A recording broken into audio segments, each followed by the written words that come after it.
Good afternoon, everyone. Happy Monday. Okay.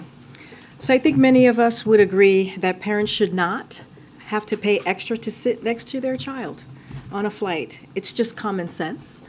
But as recently as a month ago, no U.S. airlines guaranteed fee-free family seating. Now, after the Biden administration pressed airlines to improve customer service, American Airlines, Alaska Airlines, and Frontier Airlines have stepped forward to guarantee that parents can sit with their young children without getting nickel and dimed.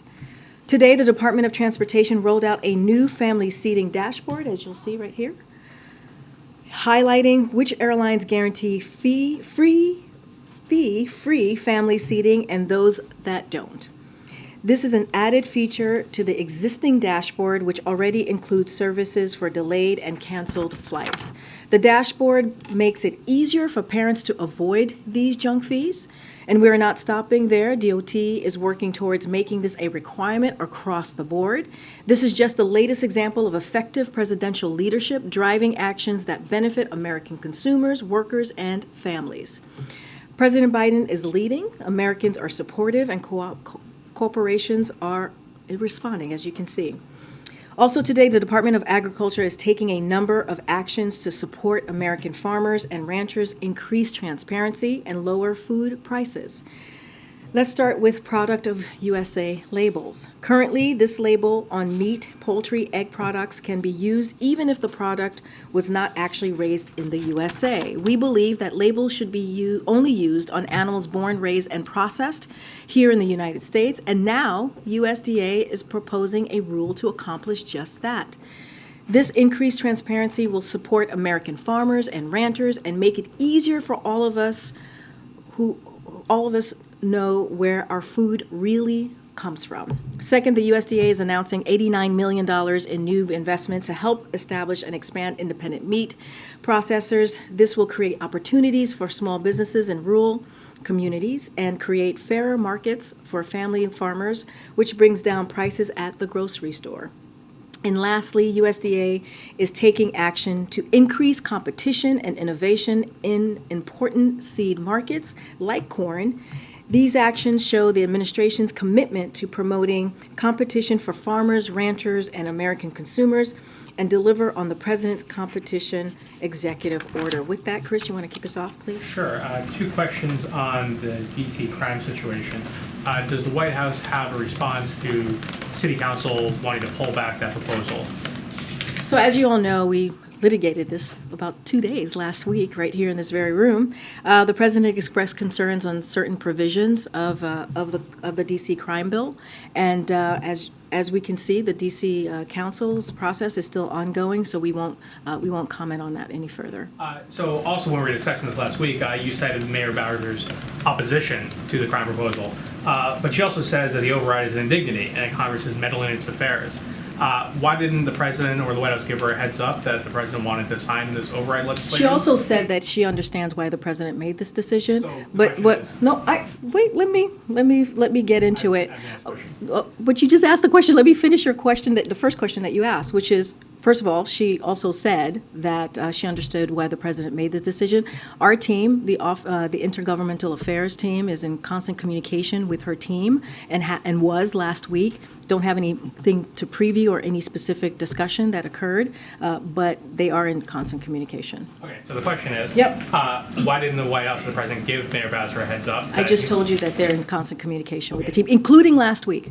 Okay, I'm just not going to get into specific, but I can tell you that our Intergovernmental Affairs office was in contact with her office last week. Okay, that doesn't exactly address the question. I'm just telling you that we were in contact with her.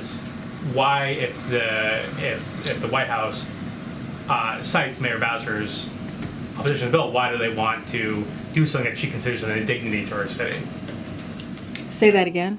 If the White House is going to cite Mayor Bowser's opposition to the crime bill to say why the president should sign the override legislation, why does the White House want to do something that the mayor considers an indignity to the city? That's something that but she also did not approve of the piece of the legislation as well. So the process by overriding, she says, is an indignity.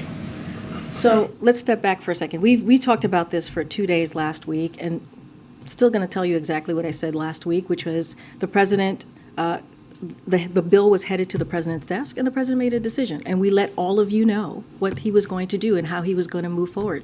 That's it. He wanted to make sure that he delivered for the 700,000 residents of D.C.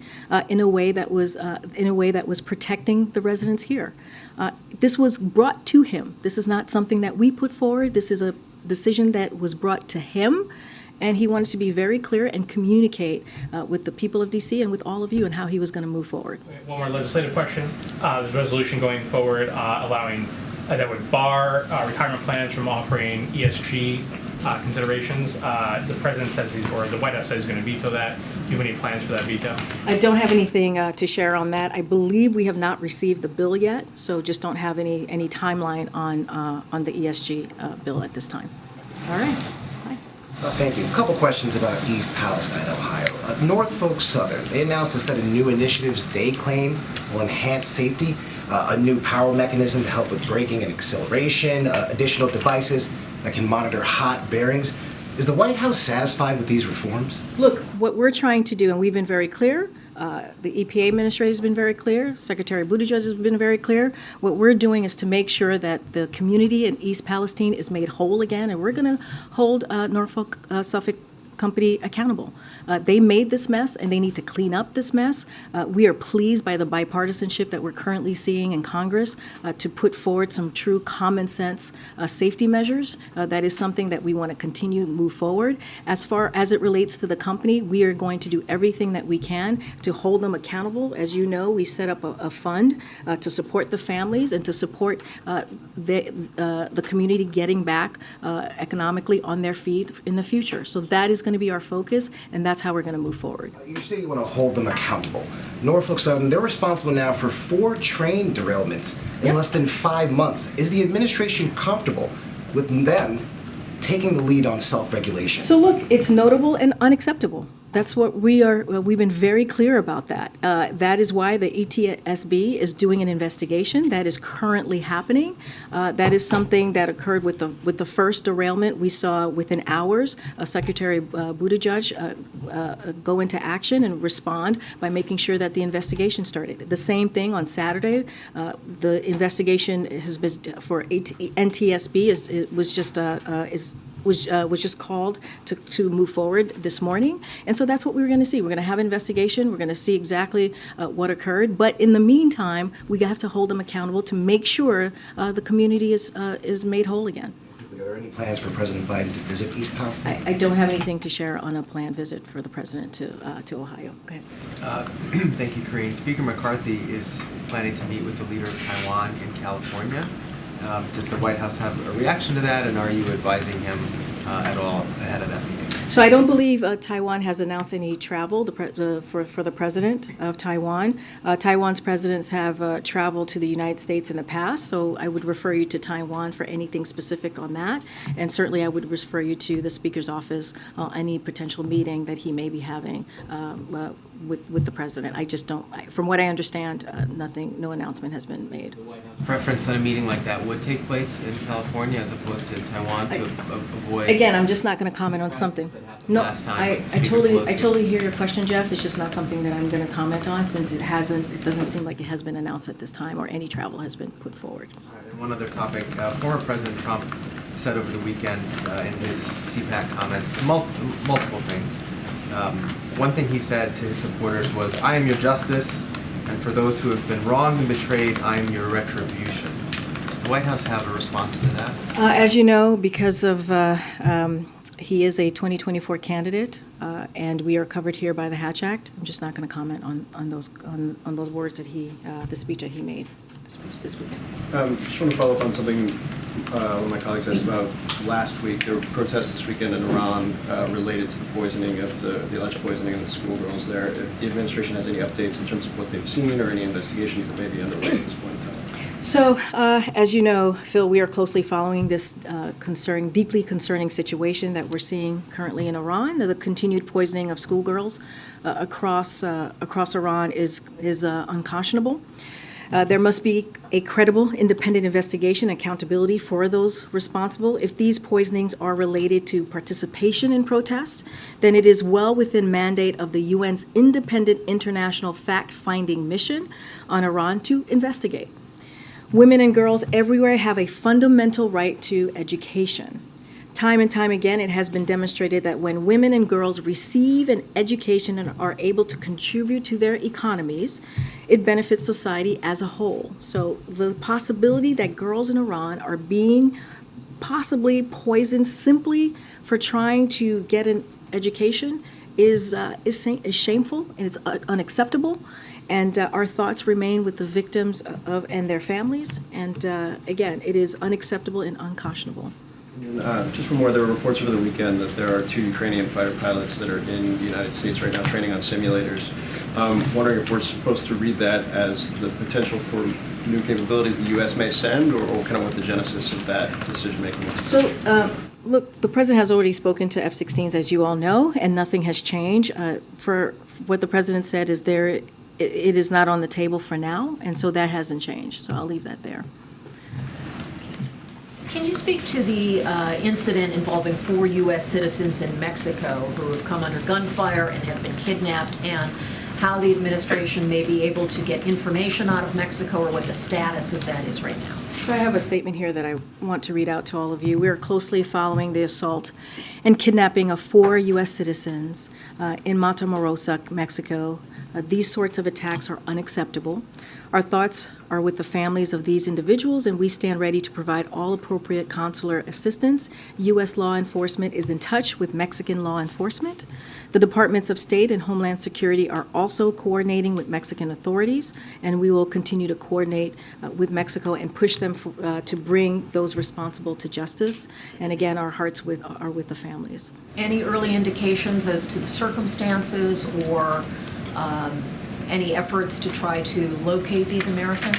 Don't have anything to share outside of what I just laid out. Clearly, we want to be really careful here. There are privacy concerns, and so I don't want to share too much about the information on how we're moving forward, or even the individuals. We just want to be really mindful on that. But clearly, we're on top of this.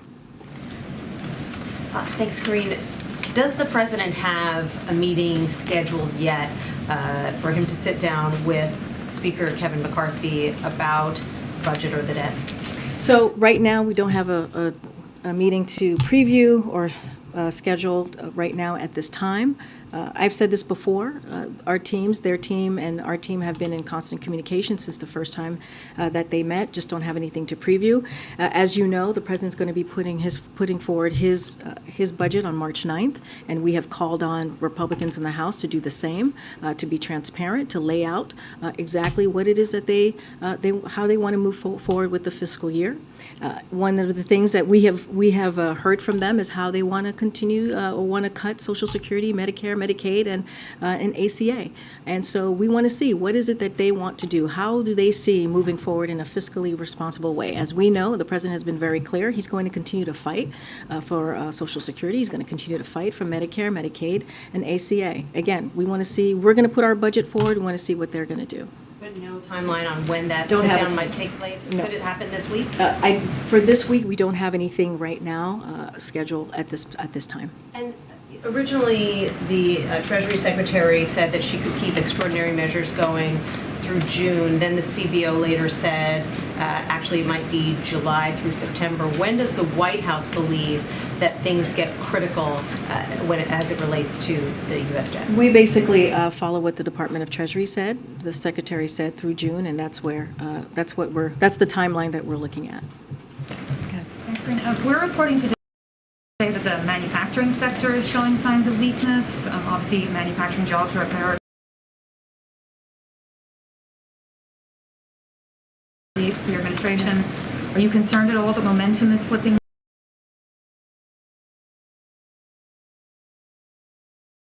there, that could be to do with higher interest rates? Look, we're going to continue to make sure that we deliver on the president's economic plan.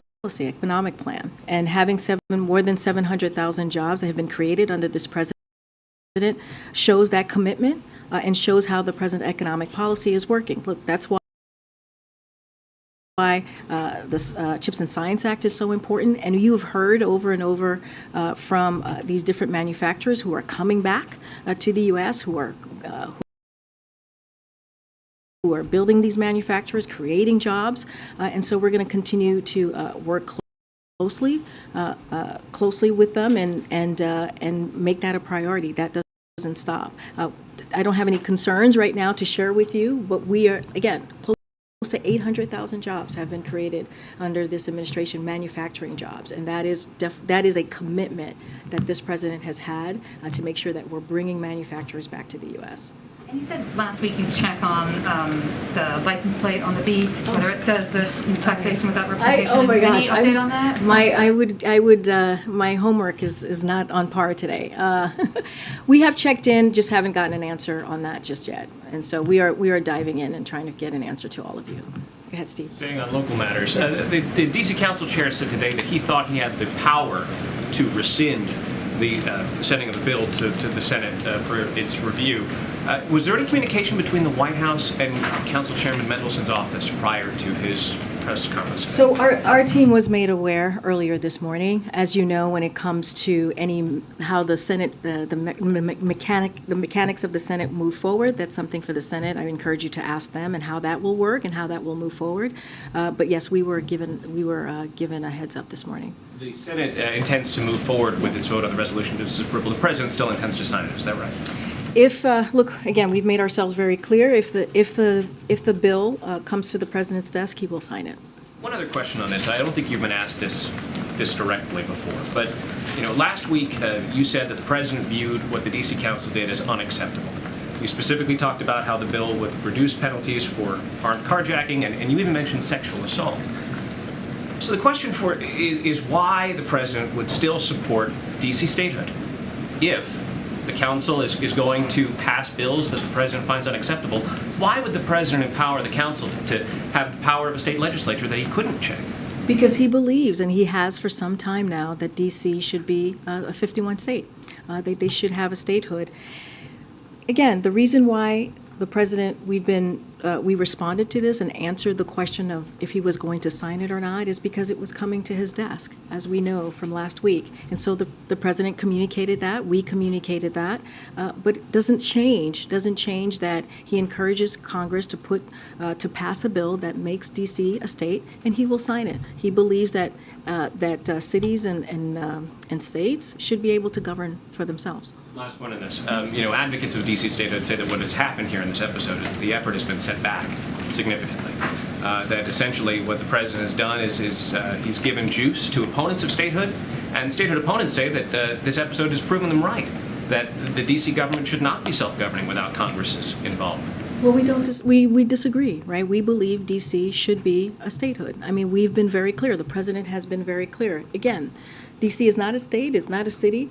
The reason why this bill was coming before the president is because that is the case, right? It's not a state, it's not a city. So doesn't mean that it stops our support for their statehood. Doesn't mean that the president has changed his mind on that. We still support that and want to see that happen. And we're going to continue to encourage Congress to move in that way. There's a bank that's having some issues right now called Silvergate. I'm wondering if you guys are monitoring that. On Friday, they shut its crypto-focused payments network, Silvergate Capital. And they said in a filing last week that they may have to evaluate their viability after $1 billion lost in the fourth quarter. Is there anything the administration is doing to monitor that, or stepping in, that sort of thing? So we are aware of the situation and monitoring the reports. Won't comment on Silvergate specifically, but it is obviously only the latest company in the cryptocurrency field to experience significant issues. In recent weeks, banking regulators have released guidelines on how banks should protect themselves from risks associated with crypto.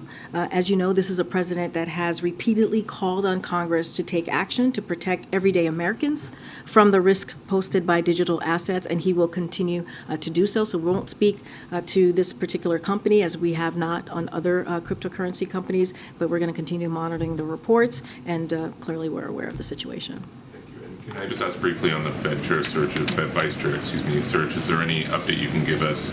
And in particular, Senator Warren is a critic of Chairman Powell and has called on the administration to appoint a vice chair is effectively a counterweight to Chairman Powell in decisions on interest rate hikes. Do you have a view on that? Are you, in essence, trying to counterweight the chairman in this process?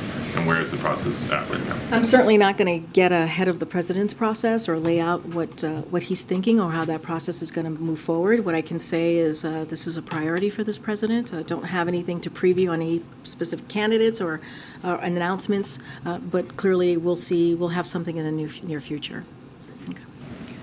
I wondered, Karine, if you could comment on some efforts in Republican states like Florida and Texas where they're cracking down on undocumented immigrants. In the Florida legislature, there's a proposed bill that looks at requiring private companies to do more to check the immigration status of their employees. In Texas, there are lawmakers considering a bill that would deny undocumented children access to public education. Does the White House have any comment on these efforts? So I haven't seen these bills. What I can say is, and as you know, on the first day of this president's presidency in his tenure, first day of his tenure, he said very, very clearly that he took immigration reform very seriously, and he showed that by action, by putting forward a piece of legislation that was comprehensive, that dealt with the immigration issue that we have seen in this country for some time in a real way. And he asked Congress to take action as well. And so I can speak to that. I can speak to how the president wants to move forward in a way that we're protecting our border in a secure way, which is why he's taken actions, whether it's the parolee program, whether it's putting 24,000 federal agents on the ground and making sure that we're doing this in a safe and humane way. And so that's what I can speak to. That's the way the president wants to move forward, and I'll just leave it there. This bill says that they would deny undocumented children access to public education unless the federal government pays for it. If this moves forward in Texas, is this something that the administration would consider? Yeah, intervening in? I'm not going to get ahead. I haven't seen that piece of legislation, haven't talked to our team. I'm just not going to get ahead of any state, local legislation. What I can tell you is what the president has put forward and what he has, how he sees this process moving forward on the federal level is coming together with Congress coming together with us, Republicans, actually taking real action and not doing political stunts, because that's what we see in these states is continued political stunts and not really dealing with an issue that they can. If we came in a bipartisan way, we can actually deal with the immigration concerns in this country, but they refuse to do that. Thank you. I wanted to follow up on the issue about the 4 U.S. citizens kidnapped in Mexico. Has the president been informed? What was his reaction? If you can share anything about that. I can tell you the president is aware and has been informed. Ambassador Salazar is meeting today with President López Obrador in Mexico. What message does the administration want to convey or what is your priority for that meeting? Well, you know, the president went to Mexico most recently for the summit, met with the Mexican president and also the Prime Minister Trudeau, and they laid out their commitment to work together on issues that matter to the region, whether it's immigration, whether it's national security, and I think that summit sent a very loud message to the people of Mexico, to the people of the United States, and also Canada. As you know, just to take a step further, the president is going to be meeting with the Prime Minister later this month to continue more of that conversation that they had. I don't have anything to preview or to lay out about the meeting that Salazar is having with the President of Mexico, but we see Mexico as a close ally, an important partnership that we have in the region, and clearly we want to continue it to grow. Go ahead. Thanks. Looking ahead to next month, April is the end of continuous enrollment for Medicaid. How concerned is the White House about these millions of Americans that could lose health insurance? Well, that is something that is a concern to the White House, which is why we have continued to work to make sure that health care is affordable for Americans. You've seen us do that with Inflation Reduction Act. You've seen us do that with other policies coming out of the administration. We will, clearly you'll see the president's budget on March 9th that will speak to some of this. Don't want to get ahead of what the president's gonna lay out in his fiscal year budget. And so I'll just leave it there. The president has said that his plan on the budget would reduce the deficit by $2 trillion over the next decade. How did the administration land on that number of $2 trillion? And then does that mean that the president does believe the current path of growth in the national debt is hurting the economy? trying to gauge his concern level around the growth of debt, given that we've heard about that $2 trillion number. So what I'll say is the president understands his fiscal responsibility. He understands how important it is to lower the deficit, which is why he was able to do that the first 2 years by $2.7 trillion. And so by him saying that he's going to do that by $1 trillion over the next 10 years continues to show that commitment. And so that is incredibly important. And we have said, if Republicans want to have a real conversation about how to lower the debt, then he's ready to listen. He's ready to hear what they have to say. That's why we have said we're going to put our budget forward on March 9th, and we're waiting to see what they're going to do. So far, their proposals have been to add $3 trillion to the debt. As you think about them giving a tax break or giveaways to millionaires and the rich and the wealthy, as they talk about wanting to cut Medicare, Social Security, Medicaid, ACA, that's what they're bringing forward. And we're saying, you know what, we're going to protect those really important programs, and we're going to put forward, he's going to put forward a fiscal budget that is going to be responsible. I'll say a little bit more about this week.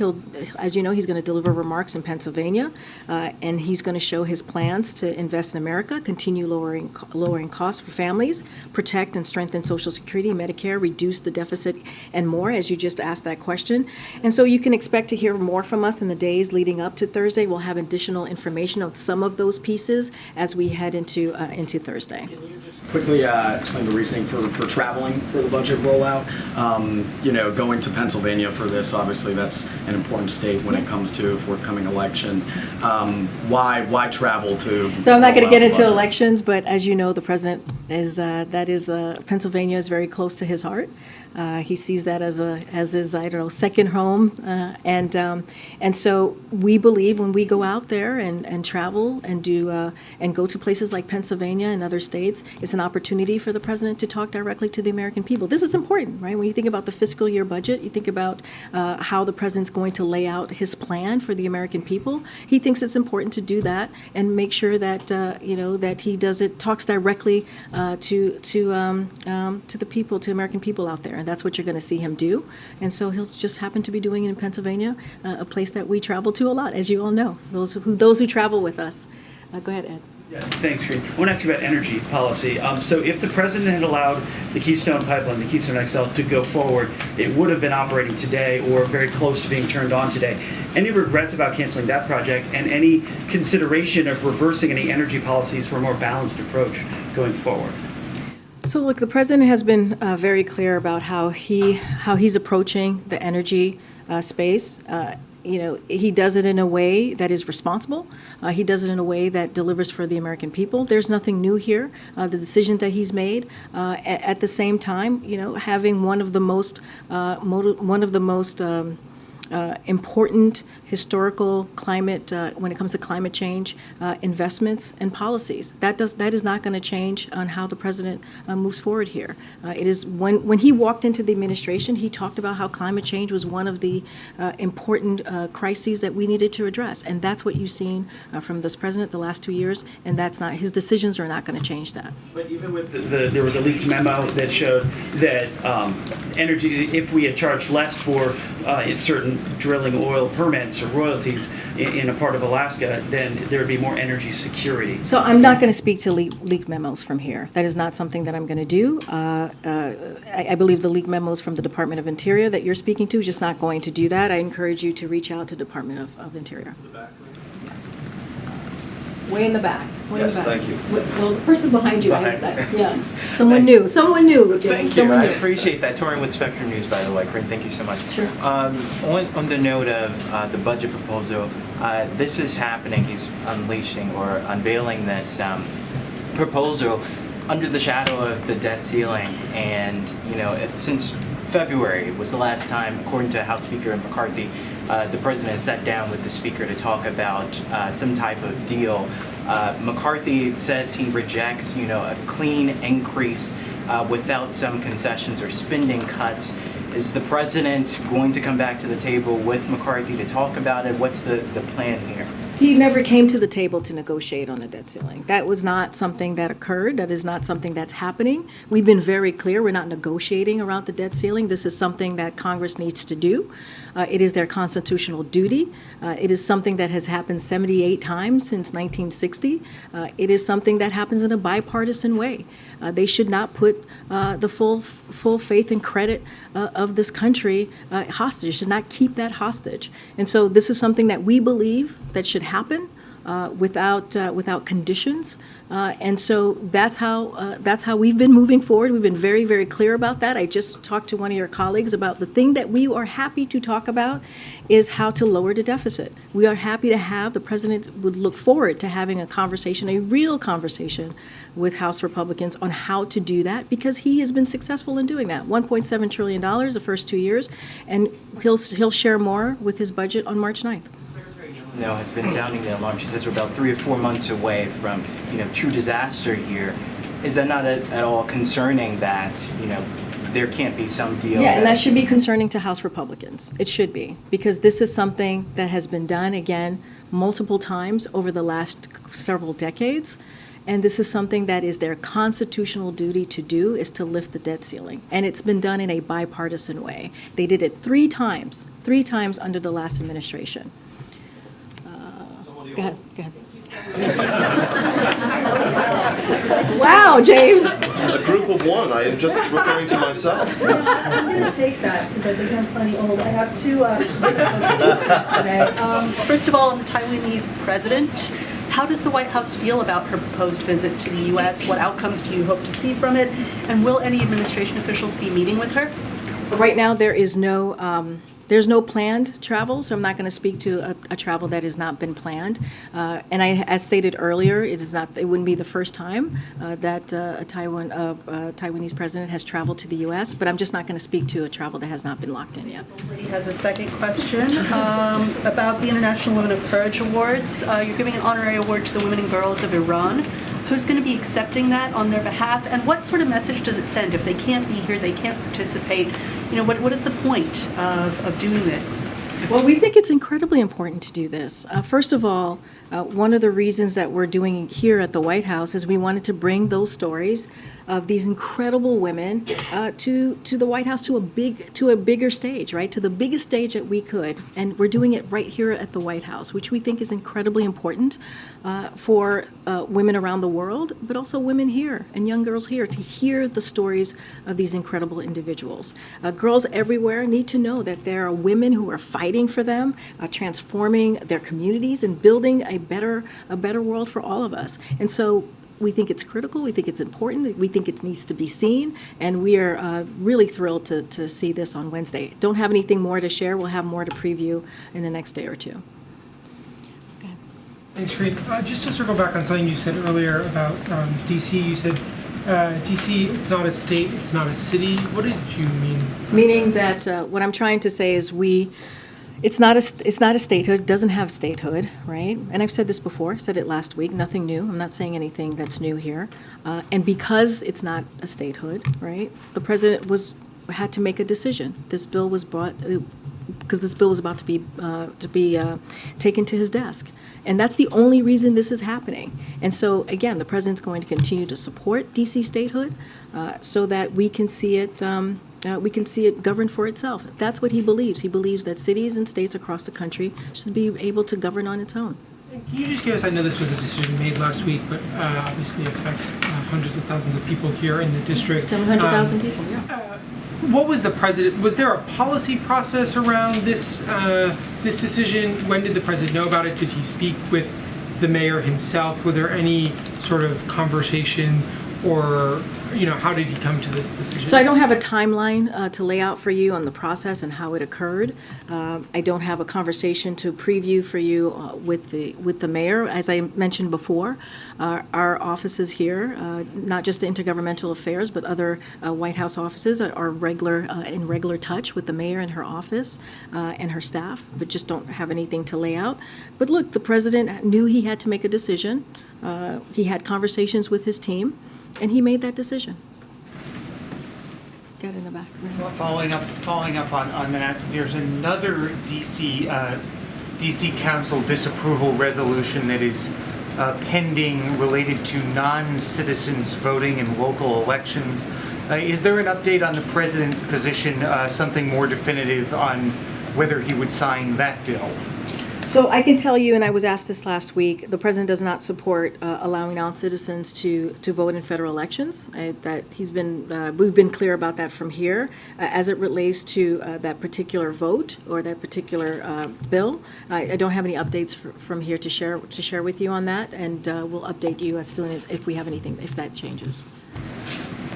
Thank you. I have a question about the Willow Project in Alaska.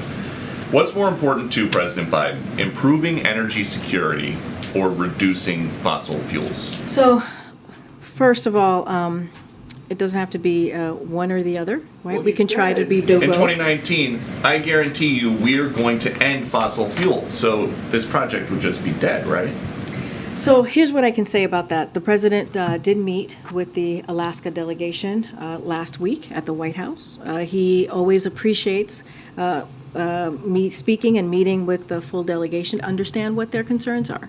So I'll leave it there. And when it comes to that specific decision, that's something that the Secretary of Interior is going to make. So I'm not going to get ahead of where she's going to be. But the president has met with the delegation, and I'm just going to leave it there. Okay, and another subject. How worried should Americans be about China spying on them here at home? And what do you mean specifically, Peter? Well, there were the Chinese spy balloons, and now there are these Chinese spy cranes. The Wall Street Journal is comparing them to Trojan horses in use at 80% of U.S. ports. So let me first say that what the American people could be assured of is that this president is going to protect them and making sure that we put our national security first when it comes to anything that they feel could threaten that. And the president has shown that. He's shown that over and over again. So on the cranes, don't have any comment on that specific reporting. I would refer you to the Department of Transportation and the Department of Defense, who've been tasked with Congress to study this particular issue. The National Security Council, in close coordination with the Department of Homeland Security and Department of Defense, Coast Guard, and members of the Intelligence Committee have been actively working to address potential cyber vulnerabilities across the marine transportation system. This includes enhanced coordination across the federal government and engagement with key stakeholders in the maritime industry. And just last month, the administration issued a worldwide maritime port vulnerabilities advisory underscoring the potential threats posed by foreign manufactured port equipment. So again, this is something that the president takes very seriously, and will always take action to make sure we protect our national security. And if this is a Department of Transportation lead, does Secretary Buttigieg have experience It's not just the Department of Transportation, it's also the Department of Defense. Okay. Thanks, Karine. Has the president had a chance to look at the Parents' Bill of Rights bill that's being proposed by some House Republicans? I can't speak to what the president has reviewed or not reviewed at this time. Okay. All right. Go ahead. Last week, the Department of Justice acknowledged that in 2020, they had used, the FBI had used 702 authorities to illegally spy on a member of Congress. Can you tell us who that member of Congress was? Has that member of Congress been briefed by the White House? I would refer you to Department of Justice, just not going to speak to that from here. Go ahead. Thanks, Karine. On the budget that's coming out later this week, you've referred to it as the fiscal year budget, which it is. It has also been talked about in the last couple months as it relates to the debt ceiling. And we've heard the president in the recent months as well talk about the need to finish the job. He talked about it at the State of the Union, mentioned that phrase today. Should we view the budget that's coming out, I know you won't get into specifics, but in terms of this fiscal year document, in terms of needing to take on the debt ceiling, or in terms of something much bigger than that, a job that the president wants to finish in the upcoming So when he talks about finishing the job, he talks about looking at the first 2 years of his administration and what he's been able to accomplish. You hear the president speak to how he has built an economy or wants to continue to build an economy from the bottom up, middle out. You think about the historic pieces of legislation that he's been able to get done. We were talking about, someone just asked me about the manufacturing jobs. Almost 800 manufacturing jobs have been created under this president. That's because of his policies. You think about the Inflation Reduction Act, which lowers costs on healthcare, lowers costs on energy. It's going to change many people's lives. If you think about insulin and capping that at $35 for for our seniors. All of those things are incredibly important, and he wants to build on that. But then if you move forward and you fast forward and you look at just November and what happened during the midterms, the American people were very clear. They want us to come together and continue to deliver for them. They want us to continue to fight for their freedoms. They want us to continue to make sure that we lower cost. And so that's what the president's talking about. He's asking and saying to Congress, come work with us, Republicans. Why don't we come together and work in a bipartisan way so we can finish the job? And that was the message that the president said in front of Congress at the State of the Union, to finish what he started that has been historical and that is going to be transformational for families across the country. Secondly, a month ago, on February 6th, I'd asked you about TikTok, whether it was a national security risk, and you had noted that there was an ongoing CFIUS review at the time. Just last week, there was some conversation about this as well, and you said that it is a, quote, or you talked about the, quote, potential national security risk.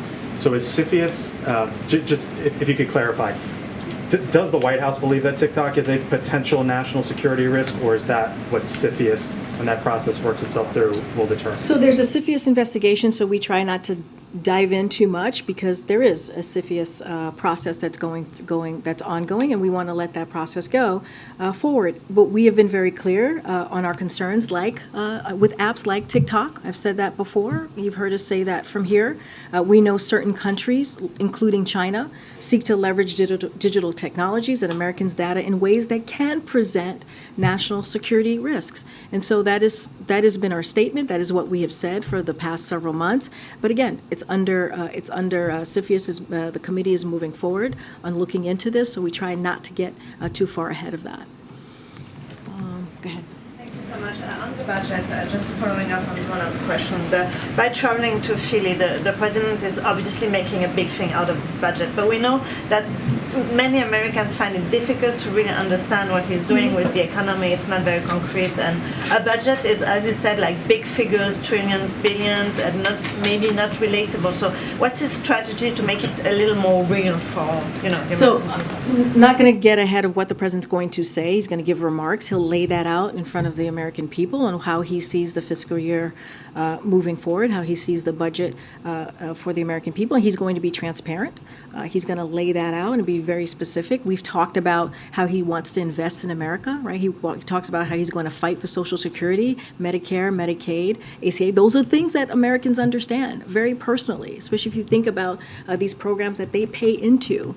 And so that is going to be very important for him to lay that out. But it's not just that. The president's going to be fiscally responsible. You all will see this. He'll communicate that directly with the American people. But we want to see, what are the House Republicans going to do? And we've been very clear about that, because what they want to do is the complete opposite of what the president's trying to do. We want to fight for programs that's important to taxpayers, important to our seniors, important to veterans, and they want to take that away. Think about Social Security again, Medicare.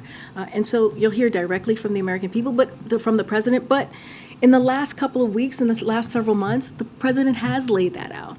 You heard it at the State of the Union. He's been very clear on what he believes in, on how he sees the economy growing, and how he's going to continue to fight for Americans. Thanks, Karine. On student loans, the president said last week that he's not confident that the Supreme Court will decide to clear his plan. So I'm checking if you have an update on what the alternative is if his student loan plan is struck down. So look, he's also said we're confident in our legal authority, and I think that matters. And of course, we're not going to know where the Supreme Court is going to ultimately decide on what direction they're going to go. But what you saw from the SG last week was a very strong defense of the president's plan. And right now, the plan that we have before the Supreme Court is the plan that we have for the American people. And we believe that, again, we have the legal authority that the other side does not. It does not have the standing or the merit to really move forward with what they're trying to do. And it is unfortunate. It is unfortunate that you have certain elected officials across the country that are trying to prevent nurses and doctors and teachers from getting this type of benefit. We're talking about 90% of Americans who are part of this program, that are considered for this program, make less than $75,000 a year. 90%. And so it's going to give that extra breathing room, as you hear the president speak to. And we think it's very important, and the president's going to continue to fight, just like you saw the Solicitor General do last week. All right, wow. Go ahead, Courtney. I wanted to ask you about a bill that passed the Senate last week on declassifying the origins of COVID-19. The bill passed by unanimous consent in the Senate. What's the president's position on it? So I was just talking to my colleagues about that. I need to connect with the National Security Council to speak more on that. But yes, that just was a flag for me coming out before I came out. Go ahead, Brian. Thank you very much. King Charles is going to go through a coronation ceremony on May 6th. Foreign countries and foreign governments have been notified about that. Will the president attend? Will President Biden attend King Charles's coronation ceremony? So I don't have anything to. We don't have anything to announce at this time about a travel to the UK or a delegation at this time as well. But I can say that the United States will be represented at King Charles' coronation, and I expect that we'll have more information to share on that soon. If the president doesn't attend, should it be seen as a snub to the monarchy or a snub to King Charles? Not at all. Why not? There's going to be U.S. presentation. So just don't have anything to share at this time. Okay. Karine, thanks. There was a report last week about how Ford's F-150 Lightning, their electric EV truck, is contributing to high pollution and deforestation in the Amazon. Does President Biden regret endorsing that truck back in 2021? And has anyone talked to Ford about how they should source aluminum for the frame from a different mine? No, do not regret that, and don't have any conversation to read out at this time. Okay, real quick. Yeah. I know you're probably going to say Hatch Act is restricting you in this, but is the president annoyed, frustrated with Marianne Williamson for jumping in the race ahead of him? Did he want a clear field to run against the Republican nominee in 2024? Just not tracking that. I mean, if I had a what is it called, a little globe here, crystal ball, then I can tell you. But I imagine 8-ball, whatever. If I can feel her aura, I just don't have any. I just don't have anything to share on that. Gosh, you guys are making me laugh now. Okay, in the back with the mask. Thank you. With regard to the budget, can you speak to if there's been any argument against pursuing renewed COVID funding within the president's budget? And if so, what happens? Yeah, I'm not going to get ahead of the president's budget at this time. You'll hear directly from him on Thursday. I mentioned how we'll have some parts of his budget that we'll kind of lay out for all of you ahead of Thursday. I'm just not going to get ahead of the president at this time. Okay, go ahead. I wanted to ask you about the protests over the weekend near Atlanta. Dozens of people were arrested protesting the so-called cop city. Is the president aware of this, and is the White House worried about this escalating? Wait, say that again. What was the protest? The protest was, it's a facility, a training facility that's being constructed for police officers. It's called Cop City. It's near a black residential area. The protesters are concerned that this is going to lead to escalation of police militarization. There have been 23 that have been charged with domestic terrorism, but there were 35 people arrested. So the concern is the president aware of this? Is the White House concerned about this escalating? And then I also had a follow-up. The Georgia Attorney General has said that some of the people that have been arrested were from outside of the United States, from Canada, from France, from an international group that were here just to undermine American public safety. So is the White House tracking this, and how worried is the White House about this? No, we have not been, I've not heard any discussions about this protest over the weekend, so we'd have to go back to the team and see where we are, where we're standing, and a response on that. Just, this is the first time I'm hearing about this protest over the weekend, so just would have to come back to you on that. All right, Stephen. Okay, thank you, Karine. I have a Saudi Arabia human rights question for you first, and then I'd like to ask you about Russia sanctions. Regarding Saudi Arabia, there's a 72-year-old U.S. citizen named Saad al-Mahdi who's in prison for a series of tweets he wrote when he was in Florida. He was given a 16-year sentence in October, and you commented on the case then. The Saudi appeals system decided to review the case, and last month decided he needed an extra 3 years in prison, despite the White House condemning the original sentence. His son told me it was a middle finger to President Biden, and that he wants his father to be declared wrongfully detained. There's been some bipartisan reaction to this. Congresswoman Ilhan Omar told me that it's, quote, atrocious and unbecoming for the Biden administration not to declare him wrongfully detained. So does President Biden have a reaction to the new sentence, and is there a reaction to the one? So we have been monitoring the case of Mr. Saad Ibrahim al-Mahdi, as you know. I think I've mentioned this before, not just myself, but my National Security Council colleagues as well. Since we learned of his arrest and have been in regular contact with his family, we have brought up and raised our concerns regarding this case at senior levels at the Saudi government. So that is something that we've been very vocal about and brought up again to government officials. And our belief is exercising the freedom of expression, including through social media, should never be criminalized. I'm not going to get into the process here and how we move forward. That's something that the State Department, as it relates to these types of issues, but we've made ourselves very clear, and we made ourselves clear as well to the Saudi government. President Biden is upset about the new sentence. What I can say is that we have raised our concerns and have spoken to this particular individual a couple of times from this podium. Regarding Russia's sanctions, I'm wondering if you could share the reason why President Biden hasn't sanctioned the Russian billionaires Vladimir Yevtushenkov and Yelena Baturina. How is he handling the conflict of interest there, given his son was a business associate of these two people? And can you confirm that as sitting vice president, he dined with Baturina in Georgetown? I'm just not speaking to anything that's related to his son from here. If you want to ask a question about Hunter Biden specifically, I would refer you to his family. And as it relates to any sanctions, I'm not speaking to individual persons that from Russia. Go ahead. Thank you. I want to ask you about COVID origins. I understand that administration is trying to get to the bottom of this. I just want to ask you if the final conclusion might look like, is it going to look like each institution that is looking into and investigating come up with their own conclusions, or administration will have one final perspective? As you know, the intelligence community is looking into this. This is something that the president has asked since few months into his administration, and so they're redoubling down their efforts. They're looking into the origins of COVID. Clearly, it's important. He believes it's important to get to the bottom of this, especially as we look ahead to the future and trying to prevent any future pandemics. I'm just not going to get ahead of the intelligence community. They're working through this, and I'll just leave it there. All right, thanks everybody. I'll see you tomorrow. Thank you.